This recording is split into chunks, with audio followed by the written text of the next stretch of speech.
সায়েন্সের কালকেই দুটো নিয়ে নিয়েছে। সায়েন্সের কালকেই দুটো হয়ে গেছে।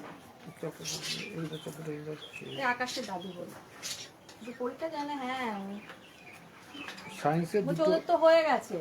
আমি কি আজকে নেই বলছে না, আমি তো দুটো দুদিন না বলে না কালকেই তো দুটো হয়ে গেছে। ভালো করে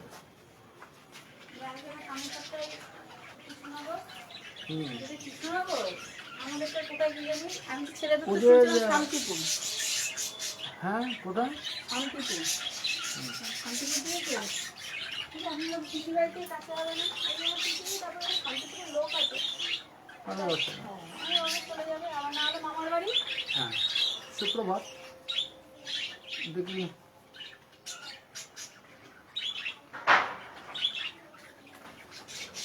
লাইভ হচ্ছে কিনা দেখি। হ্যাঁ তারপর আমি শুরু করছি। এই দুদিন ধরে খুব ডিস্টার্ব হচ্ছে, দুদিন ধরে খুব ডিস্টার্ব হচ্ছে।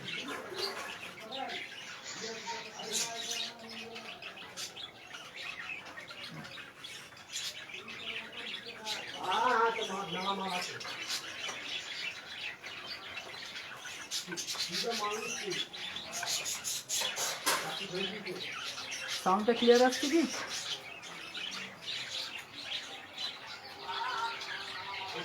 সাউন্ড ক্লিয়ার আছে?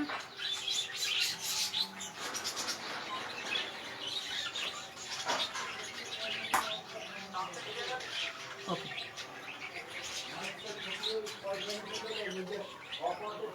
সুপ্রভাত। দুদিন আগেই 25 সালে WBCS এর কি পরিবর্তন আসছে সে বিষয়ে বলে দেওয়া হয়েছে। ওয়েবসাইটে গেলেই পাচ্ছেন, এছাড়াও বিভিন্ন সোশ্যাল মিডিয়াতে এটা নিয়ে ডিসকাস করছে। তা সে বিষয়ে আমি আর এখন কিছু বললাম না বা সময় নষ্ট করে লাভ নেই। মনে রাখবে ওটা কিন্তু 25 সালের জন্য। এইবার যে পরীক্ষাটা তোমরা দেবে, এইবার যে পরীক্ষাটা দেবে সেটা যথারীতি আগের মতোই হচ্ছে। তা আজকে এই টাইমে যে ক্লাসটা নিয়ে আসলাম সেটা হচ্ছে কনস্টিটিউশনের ওপরে। এই কনস্টিটিউশনের ক্লাসটা খালি যে আমরা WBCS বা UPSCর জন্য করছি তাই নয়, যে কোনো কম্পিটিটিভ পরীক্ষা, যে কোনো কম্পিটিটিভ পরীক্ষা আজকের এই পার্টটা, ইন্ডিয়ান কনস্টিটিউশনের পার্টটা অত্যন্ত গুরুত্বপূর্ণ। তা দেখো, প্রিপারেশন WBCS আর SSC বা স্টাফ সিলেকশন SSC বটে, সাফল্য তোমার অপেক্ষায়। But you have to go there. বারবার যে কথাটা বলি, সাফল্য তোমার কাছে আসবে না, তোমাকে সেখানে যেতে হবে। এবার তুমি কত দ্রুততার সাথে, কত নিশ্চয়তার সাথে যাবে সেটা টোটালি ডিপেন্ড করছে তোমার উপরে। আজ পর্যন্ত কোনো শিক্ষক বা শিক্ষিকা কাউকেই ভালো রেজাল্ট করাতে পারেনি, কাউকে ভালো রেজাল্ট করাতে পারেনি যতক্ষণ না শিক্ষার্থী ভালো রেজাল্ট করবার ইচ্ছা প্রকাশ করেছে। তাহলে শিক্ষার্থী ভালো রেজাল্ট করবার ইচ্ছা প্রকাশ করে, ভালো রেজাল্ট করবার জন্য আন্তরিক হয়, তখন মাস্টারমশাই তাকে ভালো রেজাল্ট করাতে পারে। সুতরাং ছাত্র ছাত্রীর ইচ্ছা, আইডেন্টিতে তোমার ইচ্ছা, তোমার ডেডিকেশন, তোমার খিদে সব থেকে বেশি গুরুত্বপূর্ণ। তাহলে কনস্টিটিউশন নিয়ে করছি ক্লাসটা। আমরা কনস্টিটিউশন নিয়ে ইদানিংকালে MCQতে যে ধরনের পরিবর্তন আসছে সেটা আর্টিকেল চাওয়া হয়, কত ধারা বা কোন সিরিয়ালে বা কোন পার্টে আছে। আমি যখন ডেসক্রিপটিভ পড়াই, লেকচার করি, তখন অবশ্যই সেইগুলো নিয়ে আলোচনা করি। কিন্তু আজকে কিছু স্পেসিফিক আর্টিকেল আমরা করব, যে আর্টিকেলগুলো সচরাচর কিন্তু পরীক্ষায় দিয়ে আসবে। পারলে তোমরা নোট করে নিও। পার্ট, এখানে পার্ট লিখছি, হ্যাঁ পার্ট, তারপর লিখছি সাবজেক্ট ম্যাটার, মানে কি সম্বন্ধ, হ্যাঁ, সাবজেক্ট ম্যাটার, এবং একদম শেষে আর্টিকেল। তারা 3টে মিনিটে এটা পড়বো। প্রথমটা হচ্ছে দেখো পার্ট 1। পার্ট 1-এ আমরা পাচ্ছি the union and its territory. The union and its territory.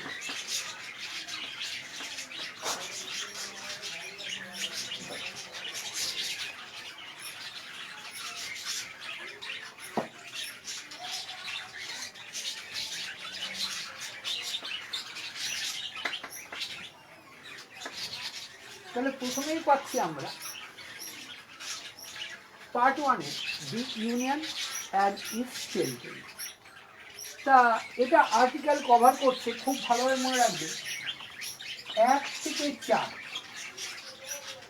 Article cover করছে 1 থেকে 4। 2 নম্বর পার্ট যেটা মোস্ট ইম্পর্টেন্ট, সিটিজেন।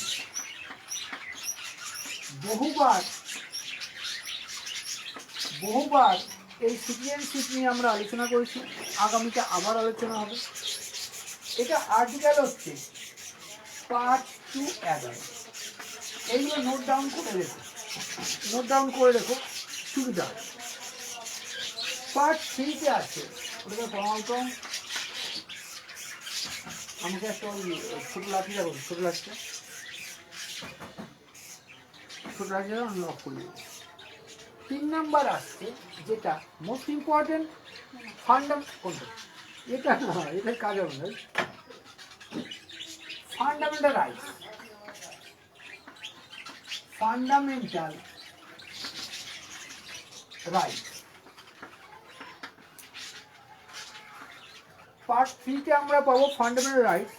এটা মনে রাখবে 12 টু আর্টিকেল 12 টু 35।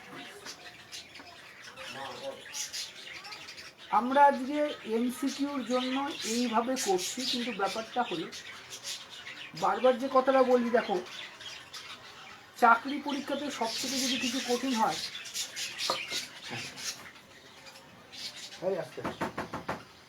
চাকরি পরীক্ষা যদি সব থেকে কিছু কঠিন হয়, ছাত্রছাত্রীরা প্রথম অবস্থায় গেলে অঙ্ক, কিন্তু সেটা নয়। সব থেকে যদি ফার্স্ট, মোস্ট ক্রিটিক্যাল, কমপ্লিকেটেড কোনো সাবজেক্ট বা পেপার হয়, দ্যাট ওয়ান ইজ জিকে বা জেনারেল স্টাডি। মারাত্মক কঠিন হয়, মারাত্মক। যারা পরীক্ষা দিয়েছে তারা জানে। আর আগামীতে 25 সাল থেকে যেখানে WBCS হচ্ছে, অঙ্কটাকে প্রায় খেতেই ফেলে দেওয়া হলো। পার্ট 2-এ বা মেন্সে আমাদের অঙ্ক নেই, কিন্তু সেখানে জেনারেল স্টাডিজ পেপার, যেহেতু অঙ্ক নেই, জেনারেল স্টাডিজ পেপারের উপরে পুরোপুরি চাপটা বসাবে। সুতরাং অঙ্ক নেই বলে যারা অত্যন্ত আনন্দ করছে, ব্যাপারটা তা কিন্তু নয়। অঙ্ক পার্ট 1-এ থাকছে কিছুটা। পার্ট 1-এ আমরা বা প্রিলিম পরীক্ষাতে, পার্ট 1 বলে প্রিলিমিনারি পরীক্ষাতে আমরা 2টো পেপার পাবো ইউপিএসসির মতো। একটা পেপার হচ্ছে পেপার 1 জেনারেল স্টাডিজ, আর জেনারেল স্টাডিজ পেপার 2 যেটা, সেটা থাকছে সিস্যাট ইউপিএসসি। সেখানে কিছু পরিমাণ অঙ্ক, বেশ কিছু পরিমাণ রিজনিং রয়েছে। এবং সব থেকে মজার ব্যাপার হলো, এই যে প্রিলিমিনারি পরীক্ষার যে পেপার 2 বা জেনারেল স্টাডিজ পেপার 2, এই পেপারটা যদি আমি কোয়ালিফাই না করি, তাহলে কিন্তু আমার আর একটা যে পেপার দেখা হবে না। সুতরাং খুব সাবধানে। কে কী বলছে আমার দেখে লাভ নেই। সব কথা মনে রাখবে যে তোমাকে চাকরি পেতে হবে, হ্যাঁ, তোমাকে চাকরি পেতে হবে। জৌলিস দেখে বড় বড় মানে কি বলবো, উত্তেজনামূলক কথা বলে তাকিয়ে দিয়ে আর কিছু হোক না হোক, পড়ালেখাটা হয় না। অত্যন্ত ধীর মনে পড়ালেখা করবে, অবশ্যই হবে। তাহলে বললাম, তাহলে ও সরি এটা ওয়ান এরম না, হ্যাঁ পার্ট 1 আছে ইউনিয়ন অ্যান্ড টেরিটরি, আর্টিকেল 1 থেকে 4। পার্ট 2তে পাবো সিটিজেনশিপ, আর্টিকেল 5 থেকে 11। পার্ট 3তে পাবো ফান্ডামেন্টাল রাইট 12 থেকে 35। পার্ট 4-এ পাবো ওই যে directive principal and state policy, DPSP,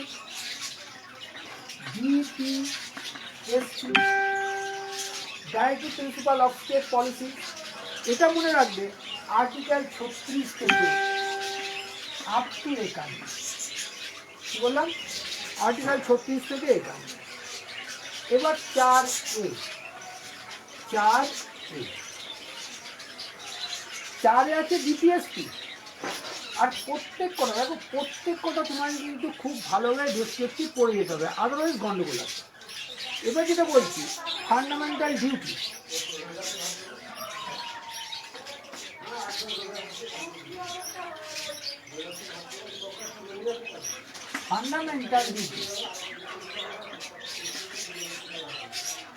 part 4A fundamental duty, এটা হচ্ছে 51/A।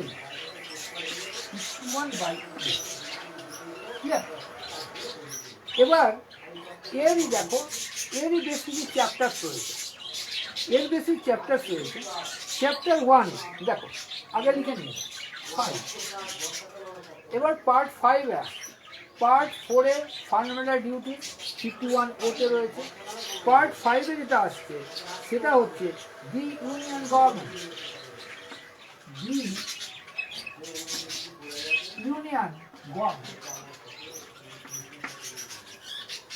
যাকে বলি কেন্দ্র সরকার বা সেন্ট্রাল গভর্নমেন্ট রয়েছে কোথায়? পার্ট 5-এর। এটা 52 to 151। এটা মনে রাখবে আর্টিকেল 52 to 151। এটার বেশ কিছু পার্টস আমরা পাবো, সেই পার্টগুলো লিখছি, 1 মিনিট দাঁড়াও। এর পার্টগুলো লিখতে হবে।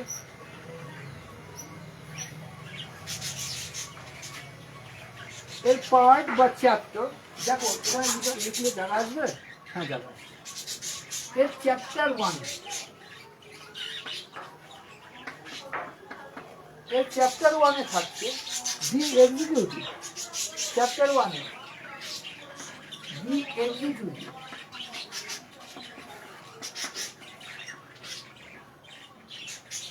পার্ট 5-এ আছে দি ইউনিয়ন গভর্নমেন্ট। পার্ট 5-এর এটা 52 আর্টিকেল টু 152। এর মধ্যে কিছু ব্রাঞ্চ রয়েছে, তার মধ্যে চ্যাপ্টার 1-এ আছে দি এক্সিকিউটিভ। দি এক্সিকিউটিভ হচ্ছে 52 to 78। 52 to 78, clear article. Chapter 2-এ আছে, চ্যাপ্টার 2-এ আছে parliament.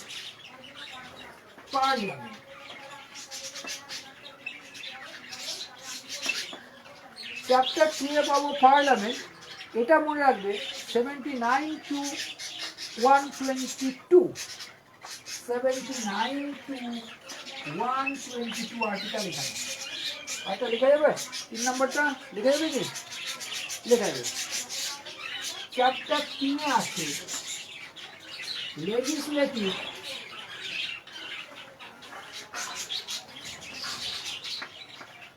Power of president. Legislative power of president, এটা মনে রাখবে 123 আর্টিকেল। 123। এবারে যা লিখে নাও, এখনো বাকি আছে। তাহলে দেখো পার্ট সাবজেক্ট ম্যাটার আর্টিকেল। প্রথমে যেটা আমরা পেলাম part 1 union and territories 1 to 4। Part 2 citizenship 5 to 11। Part 3 fundamental rights 12 to 35। আর directive principal and state policy 4-এ রয়েছে 36 to 51। 4/A fundamental duty article 51/A। 5-এ আছে ইউনিয়ন গভর্নমেন্ট। এটা হচ্ছে 52 to 151।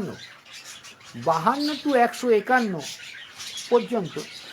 তার মধ্যে চ্যাপ্টার 1 চ্যাপ্টার 1 যেটা আছে সেটা দেখছি আমরা ইউনিয়ন গভর্নমেন্টের যেটা চ্যাপ্টার 1 আছে executive 52 to 78, the parliament 79 to 122 এবং executive power of the president এটা 123 রয়েছে।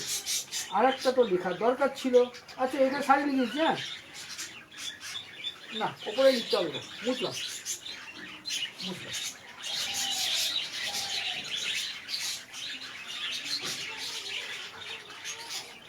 এবার কিনে গেল 4 ইউনিয়ন জুডিশিয়ারি, 4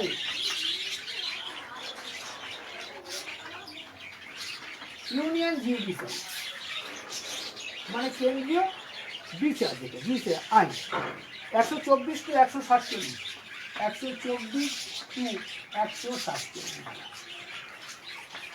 5 আসবো controller auditor general, an auditor general, controller and auditor general, এটা হচ্ছে আমাদের 148 to 51, 148 to 51, 151 ক্লিয়ার। তাহলে এটা গেল আমাদের কি ইউনিয়ন গভর্নমেন্টের উপরে। এবার দেখো পার্ট 6 বুঝলাম, এটা লেখা হয়ে গেছে, এটা বুঝলাম। তাহলে এবার পার্ট 6 আসবে তো নাকি? হ্যাঁ পার্ট 6 এটা হচ্ছে ডিস্ট্রিক্ট গভর্নমেন্ট। পার্ট 6 আছে ডিস্ট্রিক্ট গভর্নমেন্ট মানে রাজ্য সরকার যখন করব স্টেট গভর্নমেন্ট 152 to 237, 152 থেকে 237 আর্টিকেল, 152 থেকে 237 পর্যন্ত পাবো আমরা তাকে স্টেট গভর্নমেন্ট। এখানেও চ্যাপ্টার 1 আছে জেনারেল, এটা 152 আর্টিকেল। প্রথমেরটা আছে জেনারেল, তারপরেরটা আছে 2 আছে দি এক্সিকিউটিভ, চ্যাপ্টার 2 দি এক্সিকিউটিভ 153 থেকে শুরু করে 153 থেকে 167 পর্যন্ত মনে রেখো। 3তে আসবো চ্যাপ্টার 3তে state legislature,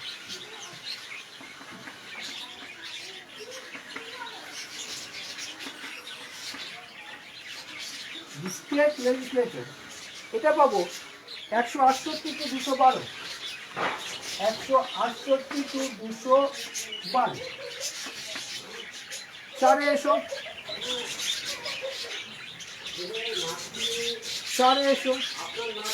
legislative power of the government,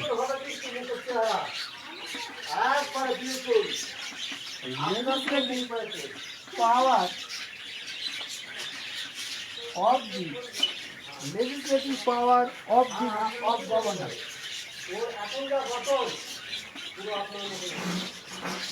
তাহলে কি legislative power of governor 213। এইগুলো মুখস্থ রেখো। যদি মনে করো পরীক্ষাতে সুনিশ্চিত সাফল্যে প্রবলতম দাবিদার তুমি, তাহলে অবশ্যই এইগুলো তোমাকে মনে রাখতে হবে। আজ পর্যন্ত কম খেটে বা ফাঁকি দিয়ে অন্তত চাকরি পরীক্ষা কেউ পাস করেনি যদি সত্যিকারে পথে হেঁটে থাকে। সামনে সম্ভাবনা প্রবল, প্রচুর চাকরি আছে, প্রচুর চাকরি আছে, কিন্তু সেই চাকরি পাওয়ার জন্য তোমাকে নিজেকে নিজে উপযুক্ত তৈরি করো। বড় বড় বিজ্ঞাপন, লোকের কথা শুনে কোনো লাভ নেই। একটা কথা মনে রাখবে, তোমাদের বাড়িতে যে গোয়ালা মশাই দুধ দিয়ে যান, অথবা তুমি যদি কোথা থেকে দুধ আনো, গরুর দুধ, সেখানে কিন্তু বিজ্ঞাপন থাকে না যে এটা আসল গরুর দুধ বা এটা ভালো গরুর দুধ বা অমুক তমুক থাকে না। কিন্তু সেই দুধটায় বা সেই দুধটা থেকে অনেক কিছু এক্সট্রাক্ট করে যখন সেটাকে প্যাকেজে করা হয়, প্যাকিং করা হয়, একটা কোম্পানির নাম দেওয়া হয়, তখন কিন্তু তার বিজ্ঞাপন করতে হয়। কখনোই ভালোভাবে দেখবে যে মধু বিক্রেতারা, ওরা তো আর কর্পোরেট না, মধু বিক্রেতা যারা রয়েছে দেখবা, তোমার বাড়িতেও আছে, এইটুকু কথা, আসল মধু তোমার সামনেই দেখিয়ে দেয়। কিন্তু সেই মধুটায় যখন বাজারজাত করতে হয়, বিভিন্ন কোম্পানি করে, তখন কিন্তু তার বিজ্ঞাপন প্রয়োজন হয়। সুতরাং এই জিনিসগুলো একটু দেখবে, আসল জিনিস যেটা, সেটার বিজ্ঞাপনের প্রয়োজন নেই, এটা খেয়াল করবে। পরে কোথায় এসছি, লেজিসলেটিভ পাওয়ার অফ গভর্নমেন্ট 223। এবার হাইকোর্ট, সরি 213 5 হাইকোর্টে এসো।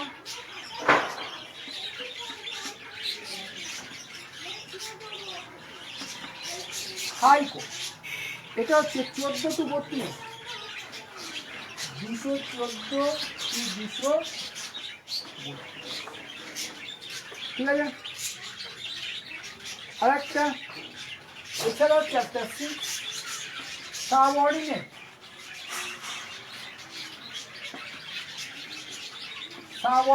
Code 233 to 237।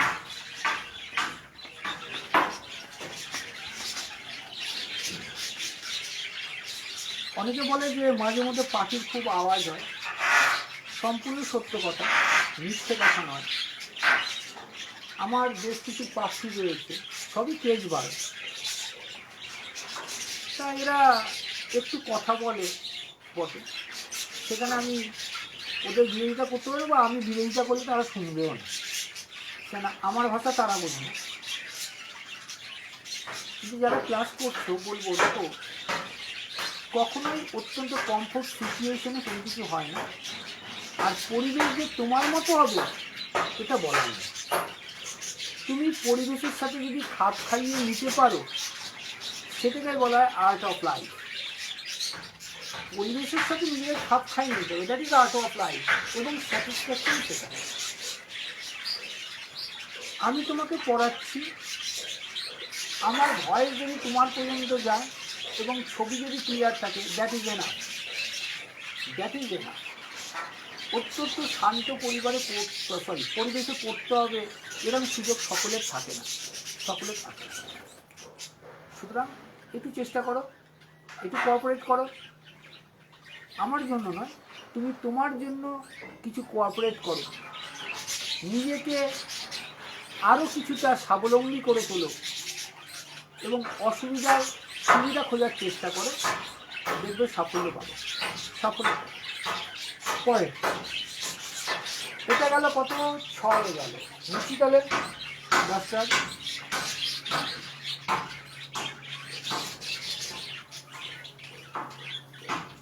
এবার পার্ট 7 আছে, কি বললাম, পার্ট 7। তা পার্ট 7 আমরা কি পাবো, দি ইউনিয়ন টেরিটরি।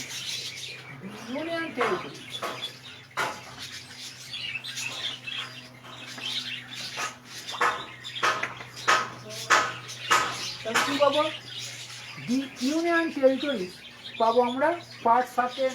পার্ট, দাঁড়াও 1 মিনিট দাঁড়াও, 1 মিনিট।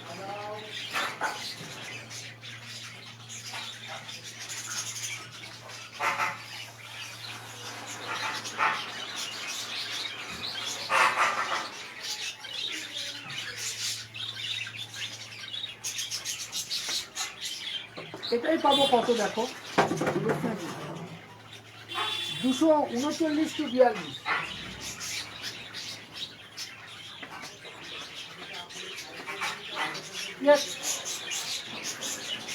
এইবার দেখো কিছু ইম্পর্টেন্ট জিনিস দেখো, যেমন এখানে থেকে এসে থাকে একটাই এখন রইল। তাহলে আমরা মোটামুটি ইউনিয়ন টেরিটরিজ পর্যন্ত পেলাম। আচ্ছা, আর একটা 9 চলে পঞ্চায়েত।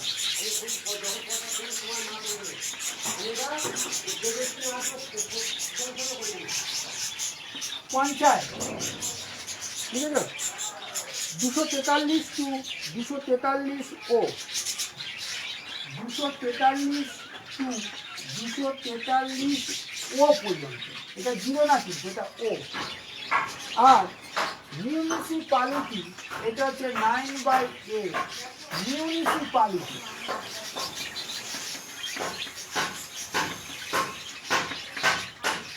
মিউনিসিপালিটি লিখে নাও 243 P2 243 P থেকে শুরু করো আপ টু 243 ZG 243 ZG।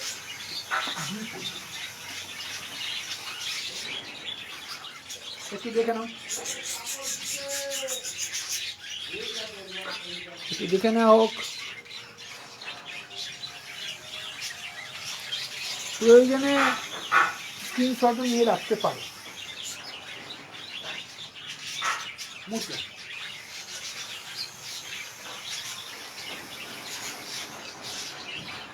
এক মিনিট দাও।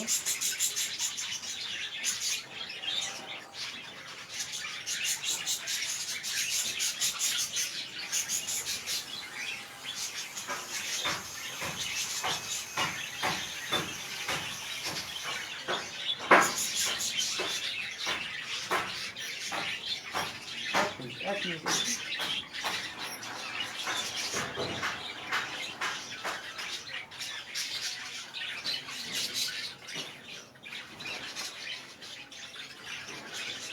যেটা খুঁজছিলাম পরীক্ষাতেও দিয়েছিল গেল।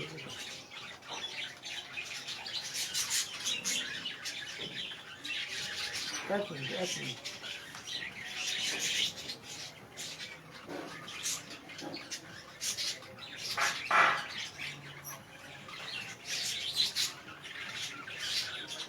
এক মিনিট, একটু আরো এক মিনিট একটু ওয়েট করো।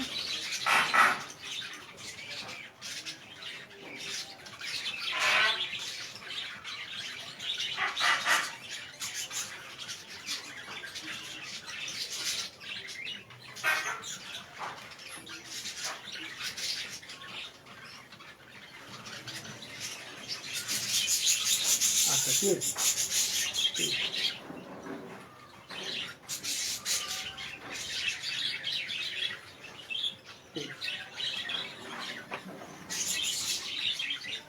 এবার পার্লামেন্ট নিয়ে আমি আর্টিকেলগুলো করে দিচ্ছি। হ্যাঁ, পার্লামেন্ট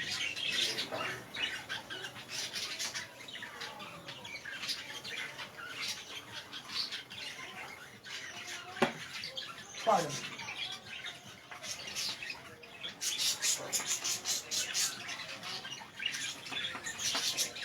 পার্লামেন্ট হ্যাঁ 79-এ আছে, আর্টিকেল 79,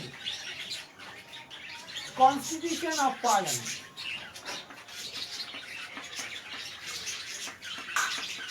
Constitution of Parliament.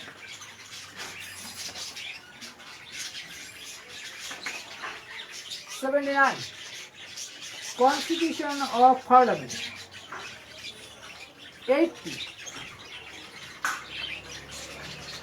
80 লেখা আছে composition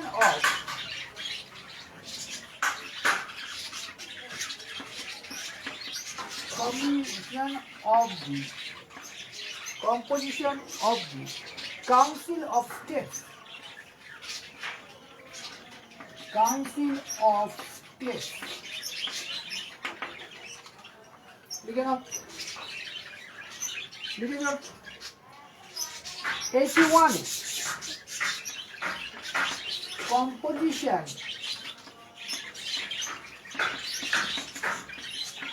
of the house of people. House of the people.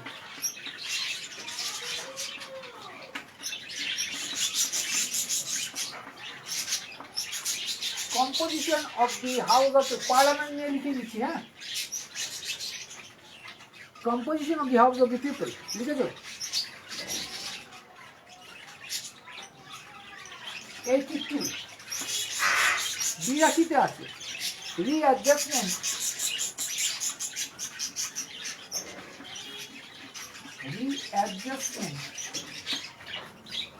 after each census.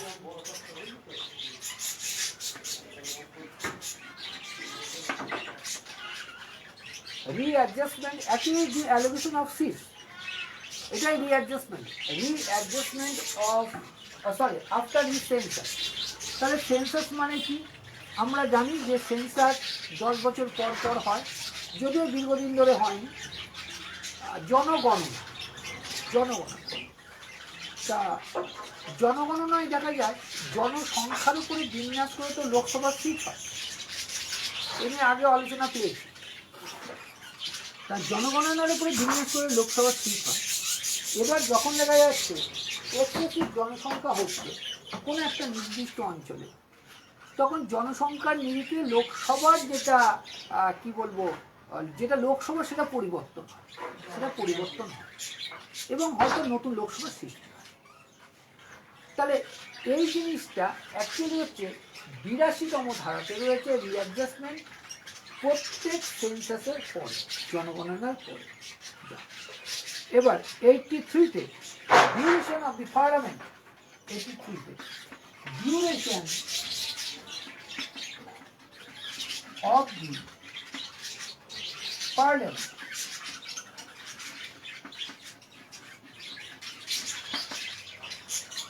তাহলে আমরা আগে দেখেছি পার্লামেন্ট কি, বারবার আলোচনা হচ্ছে, আজ সময় নষ্ট করবো না। দেখো লোকসভা রাজ্যসভা, তাই তো লোকসভার একটা ডিউরেশন রয়েছে 5 years। তাহলে 83তে রয়েছে ডিউরেশন অফ দি পার্লামেন্ট। এখন যদি মানে লোকসভার ডিউরেশন 5 years, তাহলে হিসাব মতো কিন্তু আমি আংশিক মিথ্যে কথা তোমাকে বলেছি, লোকসভার ডিউরেশন 5 years নয়, তার আগেও সরকারের পতন ঘটতে পারে অথবা স্টে করে যেতে পারে। আমরা এমার্জেন্সির সময় দেখেছিলাম স্টে করে গেছে। আবার অনেক সময় দেখা যায় 5 বছর হওয়ার আগেই সরকার পড়ে যায়। তা 5 বছর পূর্ণ হওয়ার আগে সরকার যে পড়ে যায় কিছু কারণের জন্য, অবশ্যই কনস্টিটিউশনাল কারণ,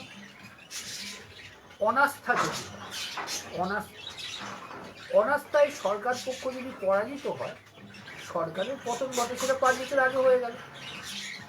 আবার দেখা যায় প্রধানমন্ত্রী যদি ইস্তফা দেন বা কোনো কারণে প্রধানমন্ত্রী যদি তার কার্যনির্বাহ করতে অসমর্থ হয়, তাহলে লোকসভা ভেঙে যায়, নতুনভাবে আবার ভোট অনুষ্ঠিত হয় নতুন সরকারের জন্য।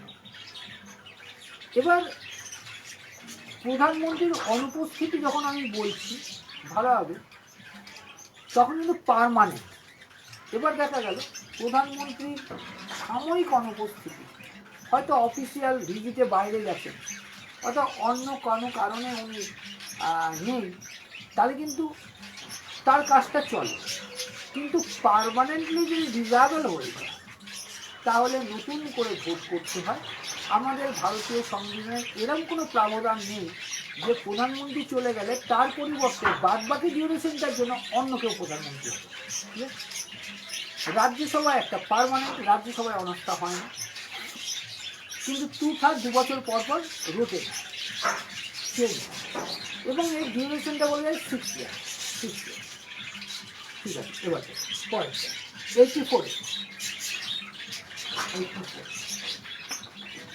84 লেখা আছে qualification for members of parliament.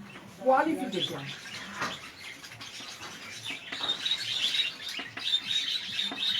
for member of parliament. তাহলে কোয়ালিফিকেশন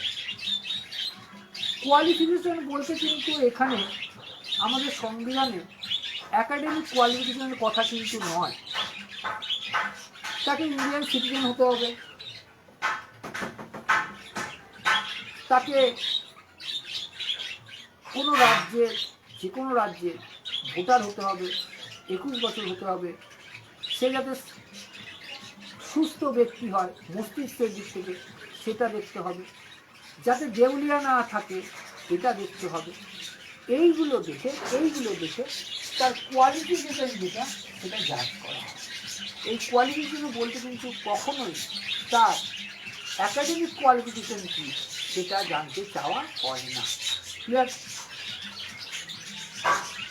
মুছতে হবে, এটা মুছি।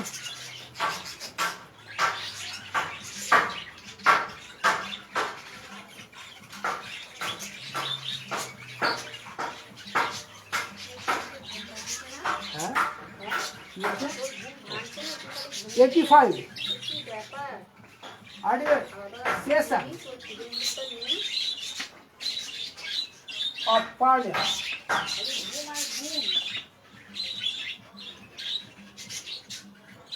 Session of Parliament 85 এর সাথে ডিসলিউশন রয়েছে।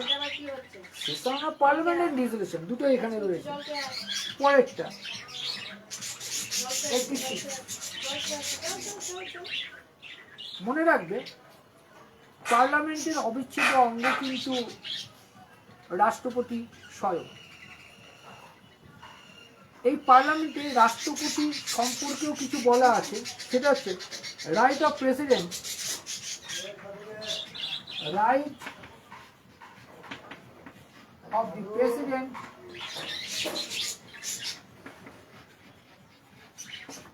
টু অ্যাড্রেস, ওকে 100 টাকা দাও, to address and send message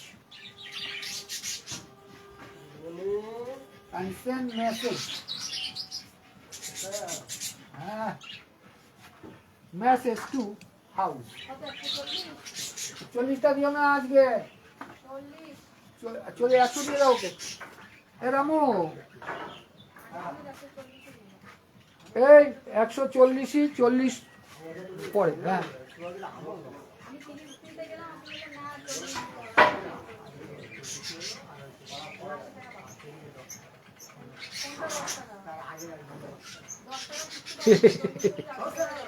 আচ্ছা সেটা পরে যাও।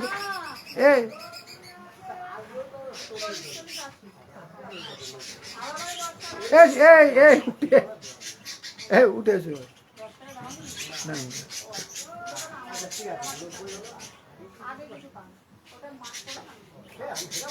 সবজিটা নিয়ে এসো, আমি আর বেরোতে পারছি না। কালকে রামু, কালকে কি নিয়ে আসবা? রুই ছাড়া? ঠিক আছে, হ্যাঁ চিংড়ি করে রাখবিও। আচ্ছা, কোথায় এসছি জানো? ভুলেই তো গেলাম। ওই যে বাজারে সবসময় যাওয়া হয়ে ওঠে না। তা আমরা যেখানে থাকি নবদ্বীপ, আমি এখানে থাকি বলে বলছি না, যে অনেক জায়গা ঘুরেছি ছোটোবেলায়, যেহেতু বাবা বিএসএফে ছিলেন, বাবার সাথে থাকতাম। কিন্তু ফ্র্যাঙ্কলি স্পিকিং নবদ্বীপ সত্যি অত্যন্ত ভালো জায়গা। এবং যারা বাইরে থেকে আমার ক্লাস দেখছে তাদেরকে অবশ্যই বলবো অন্তত নবদ্বীপ একবার ঘুরিয়ে। মন্দিরের শহর, মানুষেরা অমায়িক, মানুষের ব্যবহার দেখলে বুঝতে পারবে সত্যি মহাপ্রভুর স্নেহধন্য আমরা, এবং আমরা ভাবি সারা পৃথিবীর মহাপ্রভুর স্নেহধন্য। ঠিক আছে? আর একদা তো আমার এই নবদ্বীপ, আমার না, আমার তোমার সকলের নবদ্বীপ অক্সফোর্ড ছিল, আজও তার রয়েছে। হ্যাঁ, কালের চাপে হয়তো কিছুটা ছিটিয়ে পড়েছে, কিন্তু নবদ্বীপ মন্দিরের শহর, নবদ্বীপ বিজ্ঞানের শহর, আর নবদ্বীপ পণ্ডিতেশ্বর, আর আর সব থেকে বড় হচ্ছে আমার নবদ্বীপ প্রেমের শহর। হলো? আচ্ছা যাক, আবার পরে কথা হচ্ছে। দেবযানী গোস্বামী, প্রিয়া ঘোষ, সুরজিৎ জানা, তুহিনা, চৌধুরী মজুমদার, এস পোদ্দার, পার্থ ভৌমিক। ওকে, সকলে ভালো থাকবে। না তাহলে 86 আছে right of president to address kitchen address and send message to house. এবার দেখো, প্রতিবার ভোটের পরে আমাদের রাষ্ট্রপতি অবশ্যই কি দেবেন, ভাষণ দেবেন, মানে ধন্যবাদ জ্ঞাপন অনুষ্ঠান থাকে, বিভিন্ন সেশনের পরে থাকে। এই জিনিসটা লেখা আছে কোথায়, article 86, article 87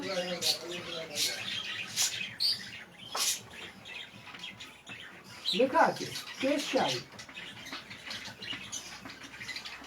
address by the president, special address by the president, এটা আছে আমাদের কততে 86 সরি 87 এবং 88 কি আছে দেখবো। 88 আছে right of ministers, right of ministers and every Islam, Attorney General,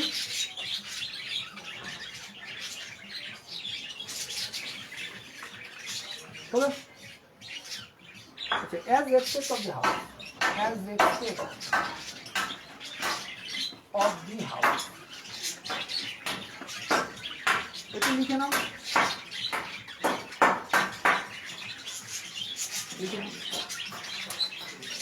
দেখো এটা 123 পর্যন্ত আছে, 123 পর্যন্ত পার্লামেন্টের ধারাটা রয়েছে। আমি অতগুলো বললাম না, পরের ক্লাসে আবার আলোচনা হবে। আমি এইটুকু দাগিয়ে রেখে দিই। 3টা গেল এটা, 1 মিনিট। আজকের ক্লাসে আমি এইটুকুনি করালাম, এটা আমি দাগিয়ে রাখলাম, এটা দাগিয়ে রাখলাম। পরের ক্লাসে আবার করাবো। তাহলে পার্লামেন্ট যখন পড়ছি, তাহলে পার্লামেন্টে আবার বলি, এখানে অতটা লেখা নেই, যত দেখলাম 79-এ আছে কনস্টিটিউশন অফ পার্লামেন্ট। একটা কথা বলি, এই যে পার্লামেন্টের কনসেপ্ট, প্রথম কথা হলো আমাদের যেটা সংবিধান, সেটা কোনো মৌলিক সংবিধান নয়।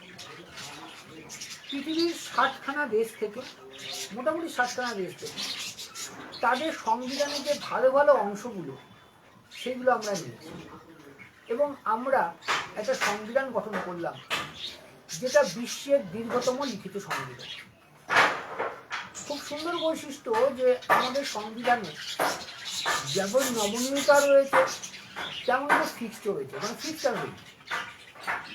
পরিষ্কার বলা আছে যে সংবিধানের মূল স্তম্ভ যেইগুলো, সেটা চেঞ্জ করা যাবে না, সেটা অ্যামেন্ড করা যাবে না। এবং কোনো ধারাকে যদি চেঞ্জ করতে হয় বা নতুন সংযোজন করতে হয়, তাহলে একটা অ্যামেন্ডমেন্টের মাধ্যমে আসতে হবে। অ্যামেন্ডমেন্টও একটা সাংবিধানিক প্রক্রিয়া।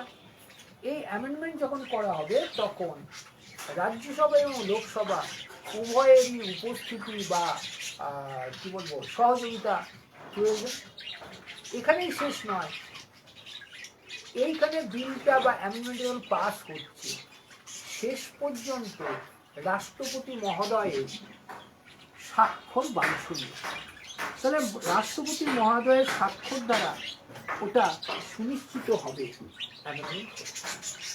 বিল পাসের ক্ষেত্রেও তাই আমরা দেখবো, বিল পাসের ক্ষেত্রেও তাই। গতকালকে আলোচনা হয়েছিল, বিল যে কোনো হাউসে উত্থাপন করা যায়, লোকসভা রাজ্যসভা, কিন্তু স্ট্রিক্টলি বলা আছে কনস্টিটিউশনে, অর্থ বিল লোকসভাতেই উত্থাপন করতে হবে, লোকসভা ছাড়া উত্থাপন করা যাবে না। তাহলে এবার কথা হলো, লোকসভায় উত্থাপন হলো, পাস হলো, রাজ্যসভায় গেল, পাস হলো, তারপরে কোথাও আসলো, রাষ্ট্রপতির কাছে আসলো। রাষ্ট্রপতি যখন স্বাক্ষর পেল তখন বিলটা আইনে পরিণত হলো। সুতরাং রাষ্ট্রপতি এবারে 80-তে বলা আছে composition of the council of states. Composition of, আচ্ছা আমরা যে লোকসভা রাজ্যসভা নামটা শুনি না, এই লোকসভা রাজ্যসভা না, actually council of states and house of the people. প্রথম প্রধানমন্ত্রী পণ্ডিত জওয়াহরলাল নেহরুজি এই দুটোর হিন্দি নামকরণ করেন রাজ্যসভা এবং লোকসভা। তাহলে বলা যাচ্ছে composition of council of state যেটা আসছে, তাহলে মানে কাউন্সিল অফ স্টেট গঠন যে বিন্যাস, আসন সংখ্যা, কোনখান থেকে কত আসন আসবে, কতজন নমিনেটেড থাকবে, এইগুলো নিয়েছে কম্পোজিশন অফ স্টেট। তারপরে আছে 81-তে composition of the house of the people. House of the people হচ্ছে মারাত্মক গুরুত্বপূর্ণ, যেটা আমরা লোকসভা বলি। এবং মনে রাখবে এই লোকসভা গঠনের ক্ষেত্রেও বিভিন্ন রাজ্য থেকে গঠিত হয়, এটাই তো। কেন ভারতবর্ষ কি, ভারতের কতগুলো রাজ্য নিয়ে ভারতবর্ষ। তাহলে এবার দেখা গেল, দেখো কি অনুপাতে লোকসভার সিট হবে সেটাও নির্ধারিত। আমাদের জানতে হবে যে 7খানা বিধানসভা মিলে একটা লোকসভা, তাহলে কম্পোজিশনটা কেমন হবে সে সম্বন্ধে লেখা আছে আর্টিকেল 82-তে আছে রিঅ্যাডজাস্টমেন্ট আফটার ইচ সেন্সাস। সেন্সাস কথাতে জনগণনার পরে যদি লোকসংখ্যা বৃদ্ধি তো হয় বটে, তখন লোকসভার সিট অ্যালোকেশন হয় আলাদা। Division of the house of the people কত বছর আগেও বললাম 83-তে রয়েছে, কমে গেছে, 83-তে রয়েছে। লোকসভা যে 5 বছর থাকবে এর কোনো গ্যারান্টি নেই। এমার্জেন্সিতে 1 বছর বেড়ে গেছিলো 6 মাস করে। এবং অনেক সময় আমরা দেখবো যে কি বলে লোকসভা আগেও ভেঙে পড়তে পারে, তার কারণগুলো জানলাম। 84-এ আছে qualification of the members of the parliament, 86-এ session, propagation and dissolution, এটা রয়েছে। 86-এ right of president to address and message to house, special address of the president, এটা 87-এ। এবং 88-এ পেলাম right of minister and attorney general as respect। এই কটা আমি বললাম, কিন্তু 88 পর্যন্ত না, তোমাকে এ সম্বন্ধে শিখতে হবে আপ টু 123। এর পরের ক্লাসে আমি এই নিয়ে আলোচনা করব। মনে রাখবে আমি চেষ্টা করি নিয়মিত ফেসবুকে আসা, বড় বিজ্ঞাপন করে না। আমি এই জন্য ভালোভাবে বুঝি যে কলকাতা বা দিল্লির মতো বড় বড় স্থানে গিয়ে পড়ার মতো সামর্থ্য অনেকের নেই,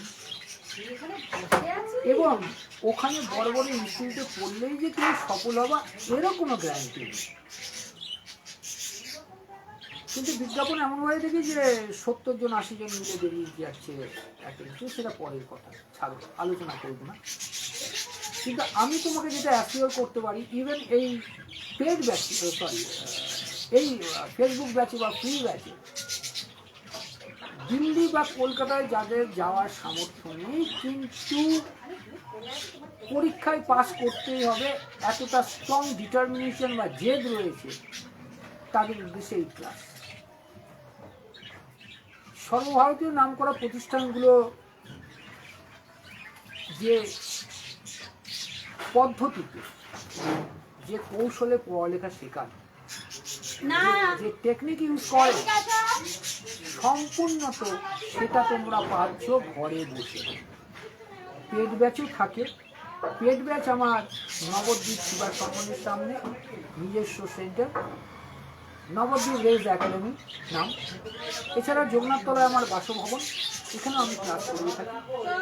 আমি দেবেন্দ্রনাথ রায় এবং সীমা রায় এই দুজন মিলে ক্লাস পরিচালনা করি। মুখ্যত এই দুজন। ব্যাচ প্রতি আমাদের অত্যন্ত লিমিটেড স্টুডেন্ট নিয়ে ক্লাস করায়, পেড ব্যাচের কথা বলছি। অনলাইন অফলাইন রয়েছে। এছাড়াও যারা নবদ্বীপ সেন্টারে এসে পড়তে পারো তারা একই সিটে হাইব্রিড ব্যাচ করে নিচ্ছে। মানে আমার কাছে অফলাইনে পড়ছি, আবার অনলাইন হলে তাদেরকে দেখে নেওয়া হচ্ছে, অসুবিধার কোনো কারণ নেই। যারা অনলাইন পড়ছে সেখানেও অত্যন্ত লিমিটেড স্টুডেন্ট, ম্যাক্সিমাম 10 থেকে 12 জন গুগল মিটে ক্লাস, এবং তাদেরকে অন ডিমান্ড রেকর্ডেড ভিডিওগুলো সেন্ড করা হয়। সম্পূর্ণ অর্গানিক পদ্ধতিতে পড়ানো, অর্গানিক মানে সাদামাটা পদ্ধতিতে পড়ানো, গৃহ পরিবেশে পড়ানো। আর সব থেকে বড় টিউশন ফি নিয়ে একটা কথা হয়, হ্যাঁ, অত্যন্ত রিজনেবল টিউশন ফি যেটা, সেটা আমরা চার্জ করি প্রতি মাসে। এরম না যে বিভিন্ন তথ্য দেখিয়ে within 3 months or 4 months or 6 months you have to pay your tuition fee totally. No, আমরা মান্থলি টিউশন ফি চার্জ করি। হ্যাঁ, এটা ঠিক যে সে যখন অ্যাডমিশন নিচ্ছে তখন সেটা 2 মাসেরটা অ্যাডভান্স আমরা চার্জ করে নিই, এবং তারপরে কন্টিনিউ প্রতি মাসেরটা চলে। ব্যাচের প্রত্যেকের প্রতি তীক্ষ্ণ নজর দেওয়ার জন্যই কিন্তু অত্যন্ত স্বল্প সংখ্যক 10 থেকে 12 জন স্টুডেন্ট ক্লাস হয়। এবার দেখো, তুমি যদি মনে করো যে হ্যাঁ just you have to fight করে জিতবে এবং ফাইটের কৌশল শিখবে যাতে জয় সুনিশ্চিত হয়, তাহলে থাকে। বিজ্ঞাপনের মতো কথা বলবো না, এবং আমি যেটা বিশ্বাস করি, তুমি তোমার টিচারকে যতটা খাটাতে পারবে এবং তোমার টিচার তোমার প্রতি যতটা মনোনিবেশ করতে পারবে, তোমার সাফল্য তত দ্রুত হবে। আদারওয়াইজ ব্যর্থতার ধীরে হারিয়ে যেতে হবে। 1 বছর থেকে 2.5 বছরের কোর্স থাকে, আসতে পারো। এই ক্লাসগুলো যে দেখছে নিঃসন্দেহে এর থেকে আরও এক্সপেন্সিভ ক্লাস পেয়ে যেতে হয়, এটাই স্বাভাবিক, অত্যন্ত স্বাভাবিক। আমাদের ক্লাস শুরু হয়েছে 2025-26 সালের জন্য WBCS এবং UPSC সহ অন্যান্য যে কম্পিটিটিভ এক্সামস রয়েছে, SSC, PSC, রেলওয়ে, ব্যাংক, সব কিছু ক্লাস শুরু হচ্ছে। ব্যাচেস চলছে ওই 10 থেকে 12 জন, এবং প্রত্যেকটা পরীক্ষার জন্য কিন্তু আমাদের আলাদা আছে। এরকম না যে খিচুড়ি ব্যাচ করে তোমাকে বোঝানো হচ্ছে জিকে সব জায়গায় 81 না, টোটালি সেপারেটেড ব্যাচ। আর একটা কথা মনে রাখবে, তুমি যে পরীক্ষায় দাও 80% প্রিপারেশন কিন্তু কমন থাকে। কমন বলতে 80% প্রিপারেশন সব পরীক্ষার জন্য সেম থাকে, বাদ বাকি 20% প্রিপারেশন হয় স্পেশালাইজ, কোন পরীক্ষার জন্য তুমি পড়ছো তার উপর। ওকে, আজকে রাখলাম, কত বাজে দেখি, আচ্ছা প্রায় 1 ঘন্টা হচ্ছে না, ঠিক আছে। আজকে ক্লাসটা এখানে রাখলাম, আগামীতে আবার আসছি, আবার দেখা হচ্ছে। খুব ভালো থাকবে, পড়ালেখা খুব ভালোভাবে করো, সামনে অনেক পরীক্ষা আছে। আর প্রয়োজনে নবদ্বীপ রেজ একাডেমি সব সময় তোমার পাশে, সেটা পেড হোক আর নন পেড। থ্যাংক ইউ, সকলে ভালো থাকবে।